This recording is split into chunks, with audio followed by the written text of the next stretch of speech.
హరీష్ రావు గురించి వీడు 6 అడుగుల బుల్లెట్. హరీష్ రావుది ఏమి లేదు పాత్ర.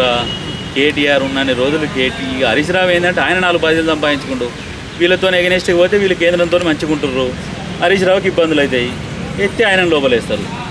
ఇదంతా ఎందుకు నాకు పంచాయతీ, నాకో ఫామ్ అవుతుంది, కూడా మంచుకున్నా, నాకు ఈ లొల్లే వద్దు, వీళ్ళంతా పోయినాక నేను చూసుకుంటే తర్వాత సంగతి అని హరీష్ రావు వెయిట్ చేస్తున్నాడు. చాలా తెలివికల్లోడు హరీష్ రావు వీళ్ళతో కంపేర్ చేస్తే. హరీష్ రావు చాలా తెలివికల్లోడు. ఆయనకున్నది, ఆయనకు కూడా ఏమనుంది, ఈసారి ఓడిపోతే బాగుండు అన్నట్టే ఉంది. ఇప్పుడు వీడు సీఎం అయితే అసలు నాకు ఇంకా మీకు ఏం తెలుసా, వీడు సిరిసిల్లలో కూడా ఓడిపోతే పిడపోతా అనుకున్నాడు బామ్మ.